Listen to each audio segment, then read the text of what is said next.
Almost every presidential election cycle seems to see a Massachusetts candidate, or even two, and we claim a long list of firsts, from public schools and libraries to the sanctioning of same-sex marriage. But we're also the place where freewheeling debate in the legislature seems rare, and where women and people of color are still fighting for a foothold when it comes to representation in elected office. It's not easy to pigeonhole Massachusetts politics, but we're going to try today to understand it better in all its complexities. I'm Michael Jonas from CommonWealth magazine. Today on the podcast, we're talking about a new book on the topic, The Politics of Massachusetts Exceptionalism, Reputation Meets Reality. We are joined by the book's editors, Gerald Duquette, an associate professor of political science at Central Connecticut State University, and Aaron O'Brien, an associate professor of political science at the University of Massachusetts, Boston. Welcome to both of you. Thank you for having us. It's great to be on the best named podcast in the land. Oh, well, with that segue in, we will jump into the, what is it, from the fish into the frying pan from the podcast. So Aaron, let's just start by helping us understand what's the thinking behind this book and its framing by this title around Massachusetts exceptionalism. Sure. Well, the group of scholars we assembled all care quite a bit about Massachusetts politics and having, an analytic take, a scholarly take. We have the advantage of not the type timelines that you guys in journalism do, but we have slightly different reads about Massachusetts politics. Indeed, we have some good fiery discussions amongst us. And we thought, the organizing theme around Massachusetts exceptionalism can link all these deep dives into Massachusetts politics and show that scholars can disagree slightly on how exceptional Massachusetts is. And a lot of it has to do of where you're looking. It's not that Massachusetts is or is not exceptional. It depends on where your focus is. So we thought this book could actually add to the discourse by, instead of just sounding off, Democrats think this, Republicans think like that, we said, let's do a scholarly treatment that's readable. And we managed to do both. Well, that's great. And a great way to sort of frame it. And Gerald, help sort of understand maybe sort of the roots of this framing around Massachusetts exceptionalism. I mean, it seems like it sort of starts with this idea that we certainly are, central to a lot of the, kind of original themes and foundations of the country. So it's sort of, there's some basis for a little bit of self-regard, you might say, based on that, those historical roots. Yeah. Well, I mean, when it comes to being arrogant about politics, Massachusetts has seniority, right? So there you go.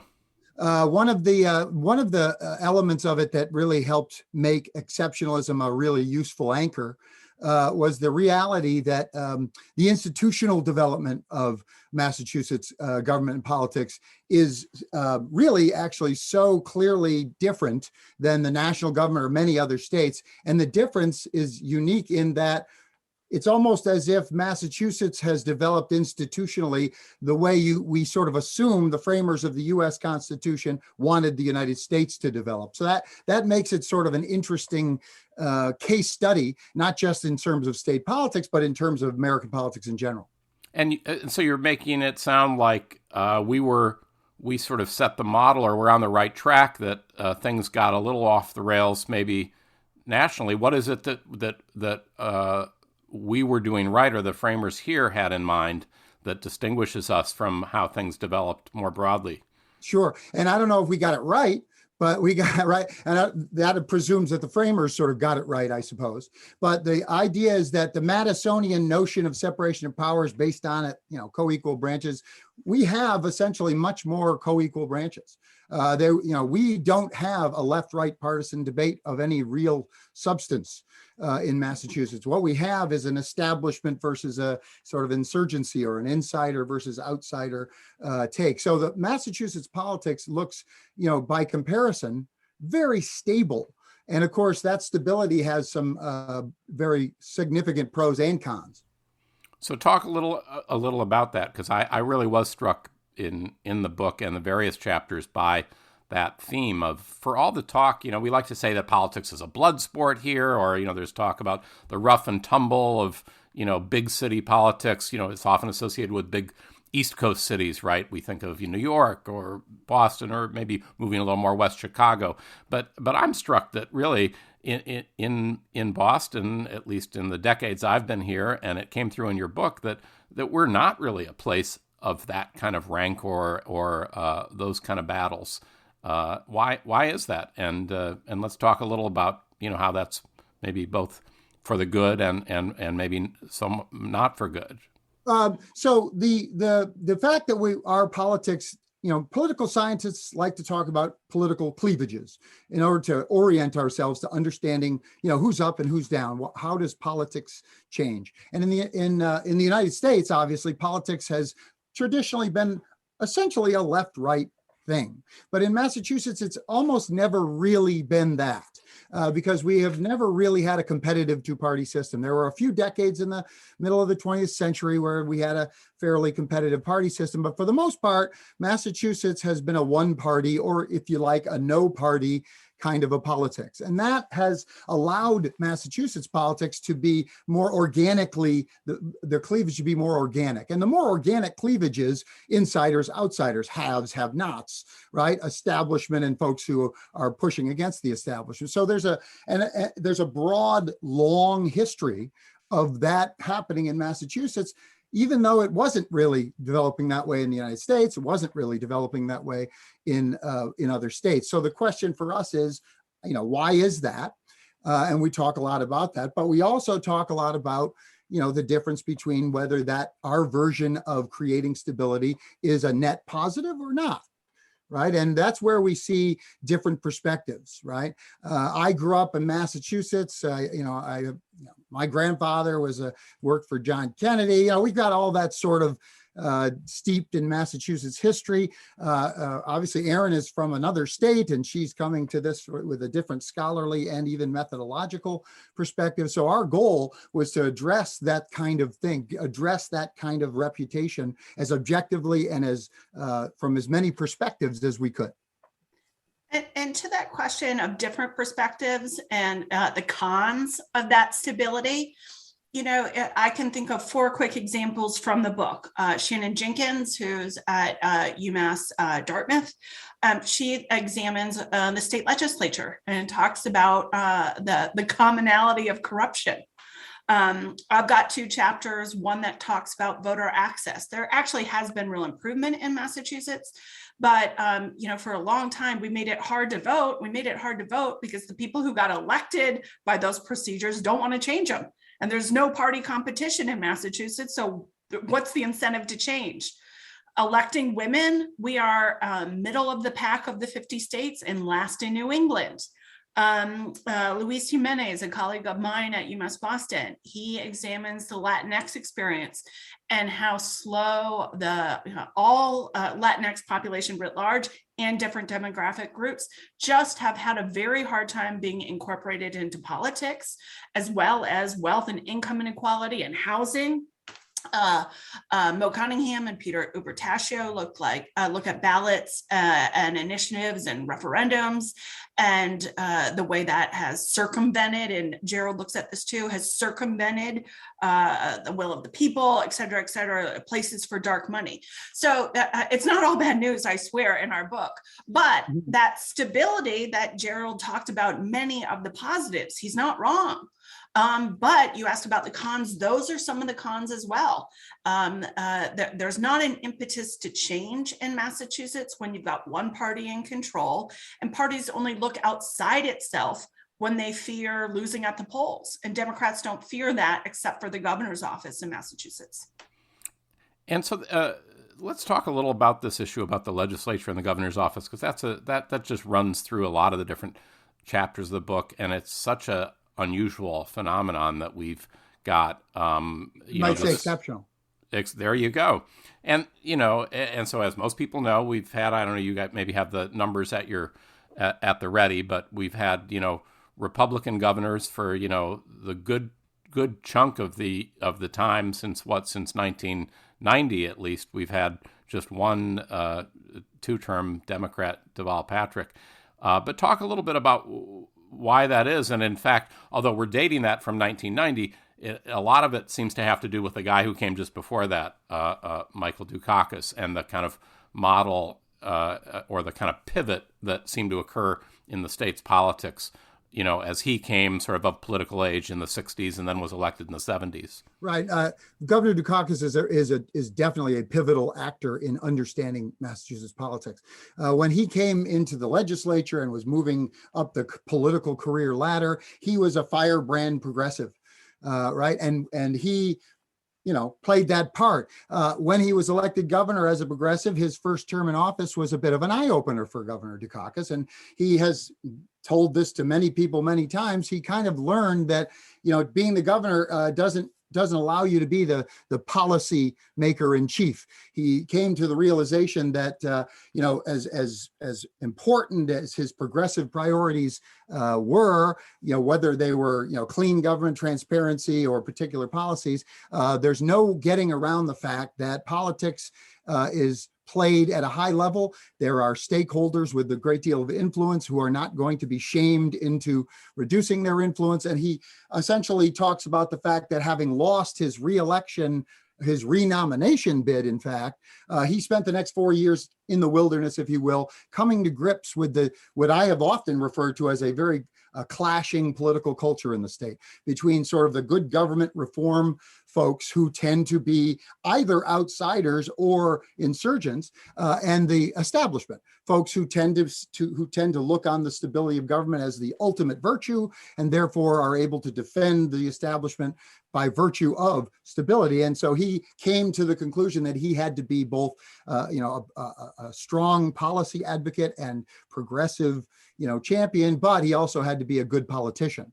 He had to actually make sure that he got buy-in from all the stakeholders who had influence. Whether their influence was something we want them to have or not, you can't dismiss the real influence of influential stakeholders. And so Mike Dukakis really brought that sort of, I want to say centrist, but it's really the wrong word. He brought that sort of practical marriage of policy and politics that I think every governor after him has benefited greatly from.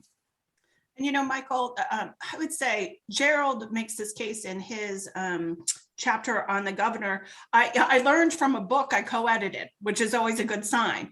I didn't really buy this hypothesis that the state legislature has a preference for Republican governors. And I think Gerald's chapter on including an interview with Michael Dukakis really makes that case effectively. And he touched on it, but I want to punctuate it because it's that old guard, those insiders. If they have a governor of the other party, they've got a wink nod for not getting anything done. All right. If you control all the levers of government, then, hey, you have to act like Democrats. So I think Gerald makes this case effectively in his chapter. And lo and behold, the scholarly treatment convinced me. I think he's right. And so we've seen that play out. And I think to your point, Gerald, that the governors we've seen in the last several decades have been both kind of, had a policy view or maybe fit that mold. Yeah, I was going to say that mold that you all talk about in some of the chapters talk about the typology, the kind of managerial focus, which is very much aligns with this idea too that the center of political gravity kind of shifted more to the suburbs in the state, and Dukakis certainly was kind of really was emblematic of that. But that they sort of play politics, and it seems that still is true today. I mean, Charlie Baker, like we like to say, he's kind of he was kind of the whiz kid under Governor Bill Weld. He's now kind of the seasoned manager type, but he certainly plays the political game. Again, sort of people would say maybe for better or worse. I mean, I'm sort of thinking for all the talk about his kind of just focus on managerial chops, he's sort of gotten into where he's gotten into trouble sometimes has been, the politics, like even out in Western Mass, the whole debacle over the soldiers' home there, and the fact that patronage hiring, has certainly not been, a foreign thing under the Baker administration, just as it occurred under, every governor. Right. Well, there's no governor is going to change the patronage politics of Massachusetts. And if they try real hard, it's going to ruin the rest of their agenda. Right. I mean, the idea in Massachusetts is there's a big three. right? There are the two chiefs of the legislative chambers and the governor, and that means he's basically outvoted in the only vote that ends up counting when you're talking about setting the agenda. Yeah. But, as our chapter on political parties points out, Charlie Baker's not running again. And one of the main reasons he's not running again is his party has abandoned him. That the Massachusetts GOP and under Jeff Deal and others has become wildly Trumpy. It's not clear that Charlie Baker could have gotten through his own primary. I'm actually someone who thinks he's one of the few. It's bad advice. Don't run as an independent. But I actually think Charlie Baker could have. But yes, he's played the political game and he's, slapped the backs and he's worked with the Democratic legislature and he's done patronage politics, to your point, Michael, sometimes not so well. He had some hiccups during COVID, but nonetheless, he's wildly popular and his own party is a major impediment to him running again. It's not the only reason he's not running again, but the party has left him. I would add, with Charlie Baker's decision not to run again, was probably one of the first times in my memory that a politician's excuse for not running was 100% true in my view. He said something to the effect of, "I want to focus on accomplishing my goals over the next year." Now, I think that's exactly right, because had he decided to run, the legislative leadership would kind of have no choice but to become more adversarial. They'd be getting pushed from their left to do so. So I think he actually is one of those guys who was sincere, and I think he was right in saying that his relationship to the legislature, which actually showed some mild signs of tension in the last couple of years with COVID, et cetera, actually was the right reason for him not to run again. And he didn't want to implement Trump policies. I mean, think, with the SCOTUS SORTA decision, the Alito opinion that's been leaked, Charlie Baker came out, even though he vetoed the Roe Act prior, he came out and said, this is a place, Massachusetts is a place that will be safe for women's health and women's health care.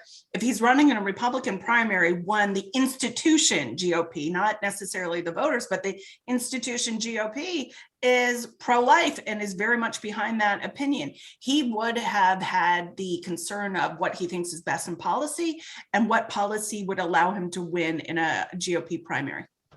It'll be interesting to see what he does on the immigrant's license bill. Right.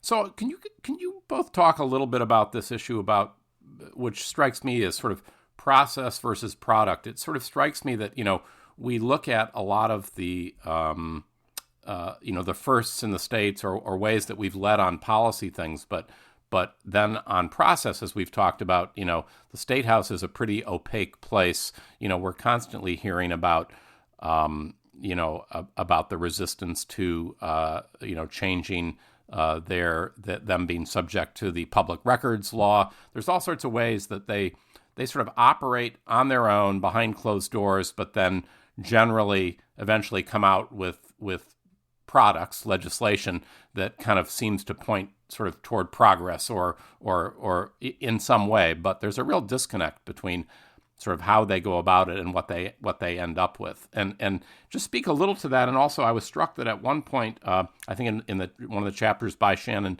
Jenkins, your colleague from UMass Dartmouth, she talked about a sense that we maybe are losing a little bit of our mojo around kind of being such a leader on policy issues, and I don't know if you have thoughts on what that could be attributable to, or at some point does our being kind of a laggard on the way we go about things catch up with us and begin to affect what we actually get done?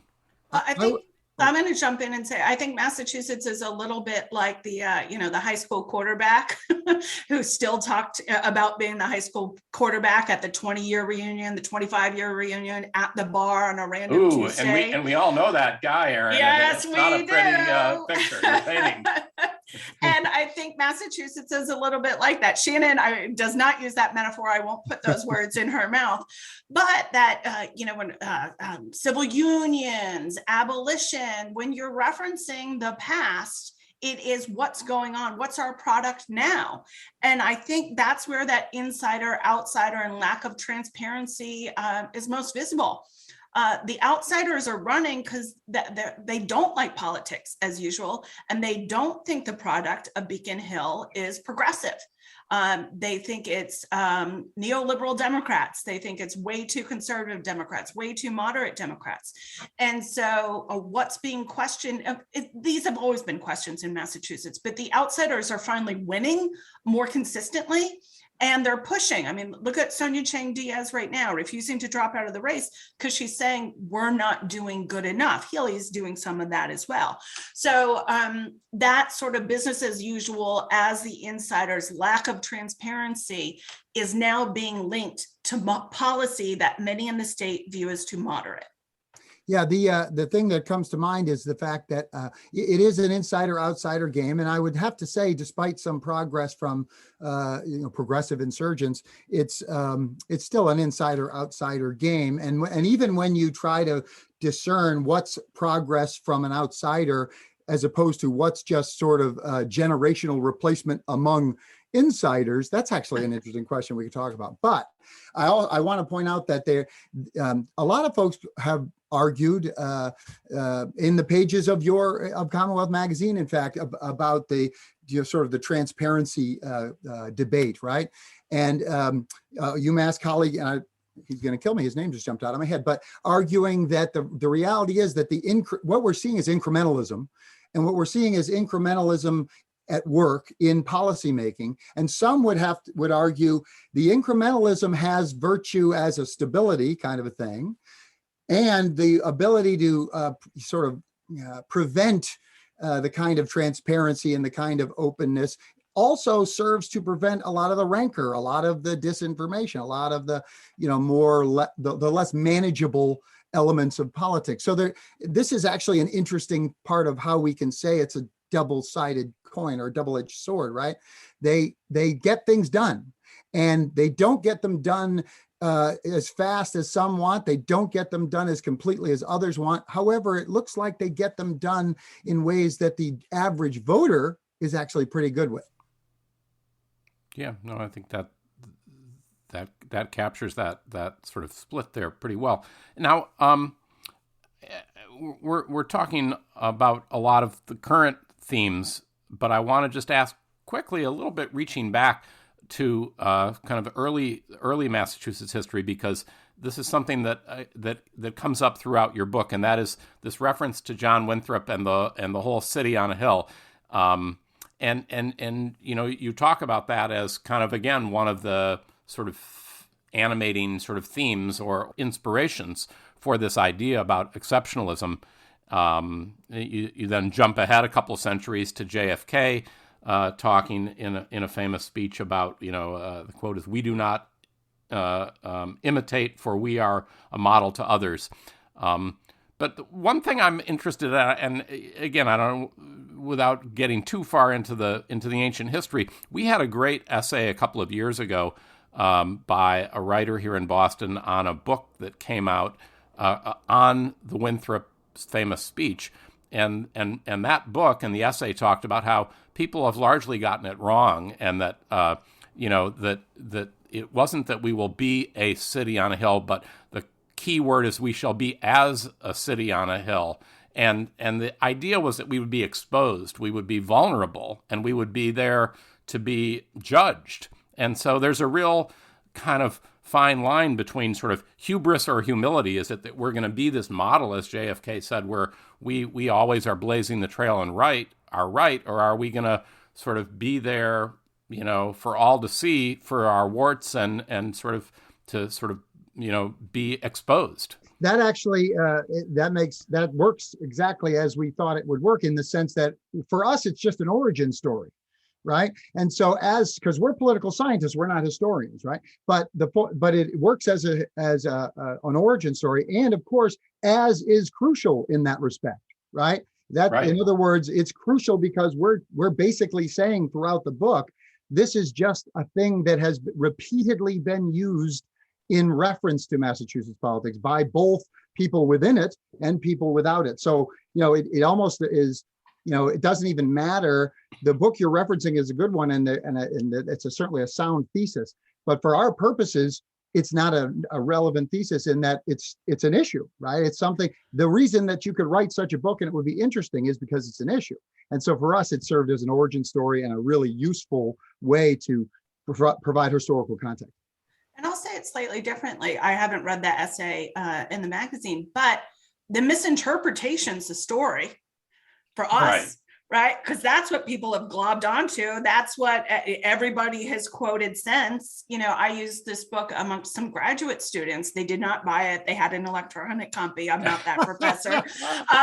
And it's a diverse class. And the first 3 comments were about, I write in there, John Winthrop was central. He was integral to bringing slavery to the colonies. Right. That part, I didn't learn that part. I don't think Massachusetts students are taught that. Hopefully they are now, but that's not part of it. But, Michael, to your question, the misinterpretation, maybe Winthrop meant, your warts are exposed, but Massachusetts, tellingly why our book works, understood it as, look at us, be like us.